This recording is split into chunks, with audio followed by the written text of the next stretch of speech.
का पानी सब फसलों को एक समान मिलता है, लेकिन फिर भी करेला कड़वा, बेर मीठा और इमली खट्टी होती है।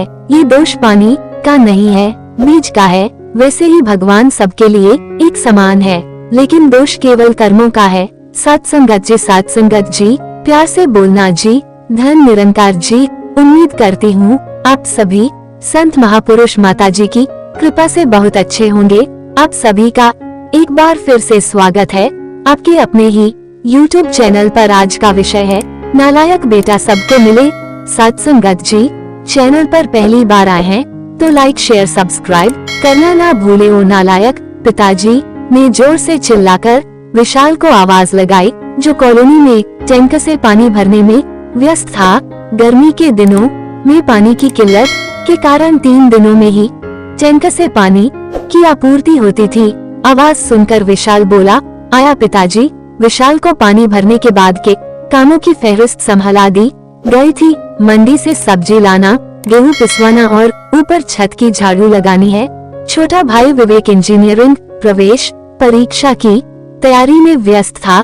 पिताजी उसके कमरे में जाकर पढ़ाई का जायजा रोजाना लिया करते थे और उसकी हर समस्या भी तत्काल समाधान हो जाती थी। सत्संगत जी, वैसे भी विवेक पढ़ाई में कसाग्र था। विशाल भी पढ़ाई में औसत दर्जे का छात्र रहा और उसने BA कर नौकरी की तलाश जारी कर दिया था। सत्संगत जी, वही कुछ दिनों बाद विवेक का परिणाम आ चुका था और वो अव्वल रैंक के साथ इंजीनियरिंग कॉलेज में चयनित हो चुका था। घर पर छोटे बेटे की सफलता पर उत्सव का माहौल था। पिताजी ने पूरे मोहल्ले भर में मिठाई बंटवाई थी। पैसों की व्यवस्था कर छोटे बेटे का दाखिला में इंजीनियरिंग कॉलेज में करवा दिया गया।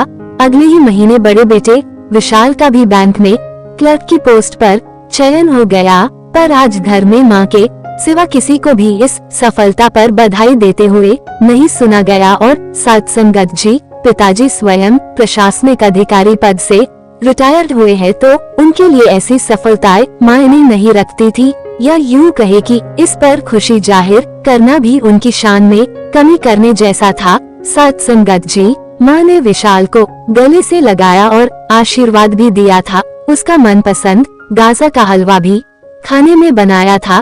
छोटी बहन अन्नू भी अपना रोल मॉडल विवेक भैया को ही मानती थी और अपनी पढ़ाई की सारी चर्चाएं भी उन्हीं से फोन पर करती थी। सत्संगत जी, विशाल ने कई बार छोटी बहन से पूछा था कि पढ़ाई में कभी दिक्कत हो तो पूछ लिया करो, पर उसने हंसकर बोल दिया कि भैया आपसे क्या पूछूं। विवेक की पढ़ाई पूरी हो चुकी थी और उसे अमेरिकन कंपनी ने अच्छे पैकेज पर न्यूयॉर्क ऑफिस दे दिया था। सत्संगत जी, कुछ सालों में उसने वही शादी कर वही की नागरिकता के लिए अर्जी लगा दी। अब तो उसका घर आना भी वर्ष में एक ही बार होता था। विवेक ने फोन पर ही शादी की खबर भी 1 वर्ष बाद ही बच्चे होने की खबर के साथ ही घर पर दी थी। सत्संगत जी, पिताजी अपमान के भाव को मन के अंदर ही दफन कर खुशी से आशीर्वाद देने का अभिनय कर रहे थे। सत्संगत जी, बाद में फोन के रिसीवर को मां को थमा सीधे अपने कमरे में चले गए। विशाल ने मां की पसंद से ही शादी की और उसकी पत्नी घर की सारी जिम्मेदारियों को बखूबी निभा रही थी। सत्संगत जी, लेकिन कुछ दिनों से मां बीमार हो गई थी। डॉक्टर ने जांच कर बताया तो पता चला कि उनकी दोनों ही किडनी कमजोर है और कम से कम एक किडनी का ट्रांसप्लांट आवश्यक हो गया है। सत्संगत जी, विशाल ने अपनी किडनी खुशी खुशी मां को दे दिया। जब खबर विवेक तक पहुंची तो छुट्टी नहीं मिलने की मजबूरी बताकर आने में असमर्थता जता दिया। आज पहली बार पिताजी नालायक बेटे के गले लगकर फफक कर रो रहे थे। सत्संगत जी, जो भगवान को ढूंढने जाता है वो भगवान को ढूंढता ही रहता है, पर जो गुरु की सेवा करता है उसको भगवान ढूंढने आते हैं कि वह कहाँ सेवा कर रहा है। सत्संगत जी, कहने का भाव यही है कि सेवा घर से शुरू होती है। अगर परमात्मा की प्राप्ति करना चाहते हो तो सत्संग का पहला काम सेवा है। माता पिता का दिल न दुखाए। सत्संगत जी, प्यार से बोलना जी। धन निरंकार जी। लाइक शेयर सब्सक्राइब करना ना भूले। धन निरंकार जी।